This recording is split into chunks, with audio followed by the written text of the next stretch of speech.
Alright, after you have your pieces sanded nice and clean on the edges, we're not worrying about the faces at this point, just the edges. Next thing we're going to do is lay out the holes for the wheels and the windows. Okay, we have two different patterns. We have the black one and the green. I strongly recommend you use the green one for the holes. These windows are a little straighter in line. And the bottom, the axles, we put them further in from the edge to get more strength. If you notice on the black one, it is real close to that edge, so it's easier to break out. These are not going to break out, so I recommend you use the green ones to lay out your holes. Now the size of this hole is set for this type pencil, so it just barely fits. So it'll be straight in, so you're marking the very center of the hole. So put your piece on. Yours should line up pretty dang close. See, mine's a little bit off here, but it's designed for you to put it straight down, straight in. You're not trying to do this. Straight down, turn it, keeping your pencil straight up and down, and it will put a little dot right in the very center. You're not trying to go around and make a circle. You just want a dot in the very center. Oh, that one didn't turn out very well.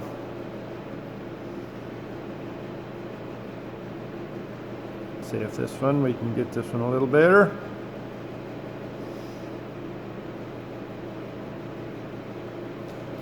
Like that, so you know to put your drill bit dead center right on that mark.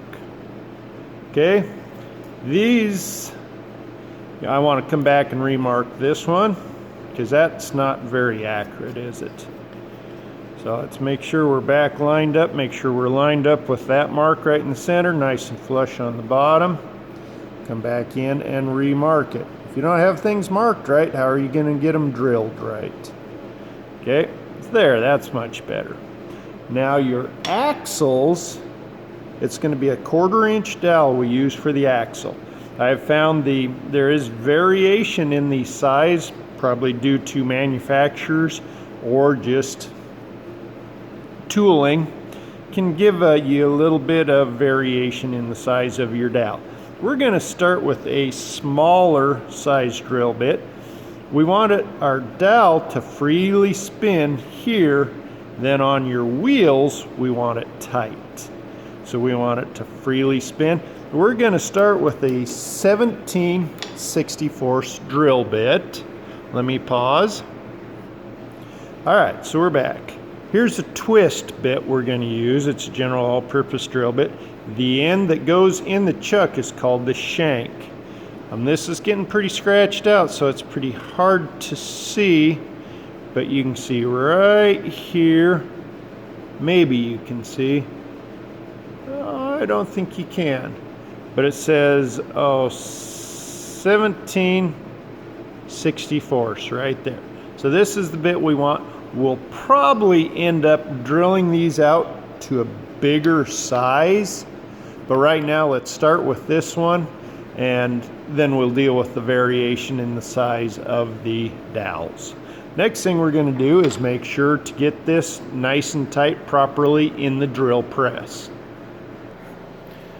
Alright, now we're going to take our 17/64 and put it into the drill press. This is called the chuck. This is called the chuck key. Okay, so we want to put our drill bit right in the very center. We can spin this by hand.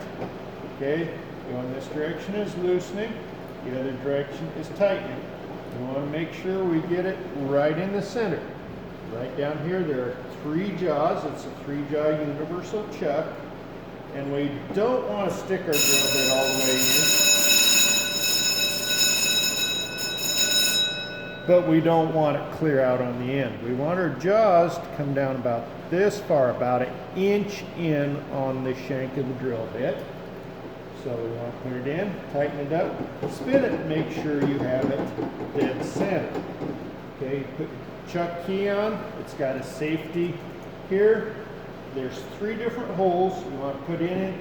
Make sure it is all the way in tight. If you leave it out here, you're going to strip these gears and ruin the chuck and the chuck key. Make sure it's all the way in. Tighten it. You're supposed to hit all 3 holes in case this chuck gets a little bit loose and it starts wobbling.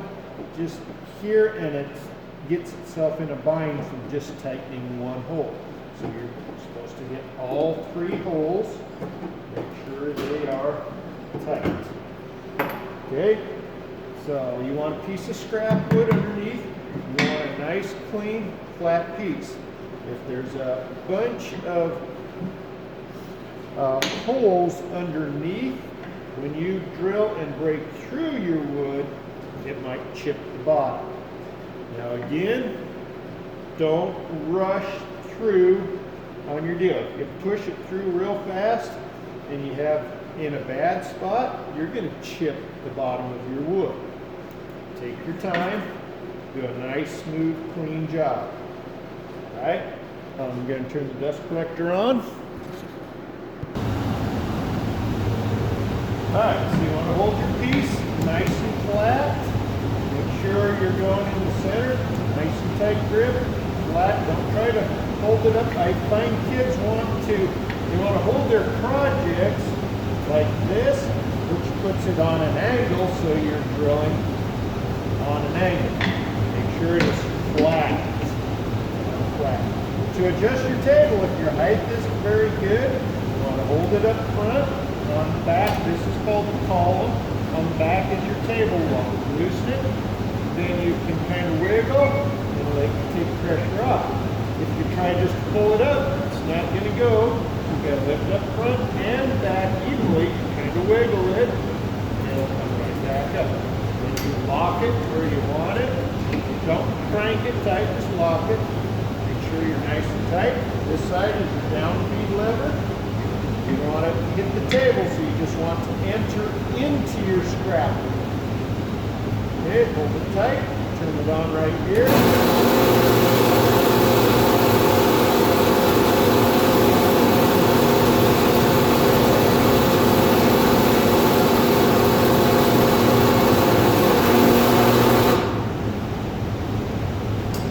You should have a nice clean hole through.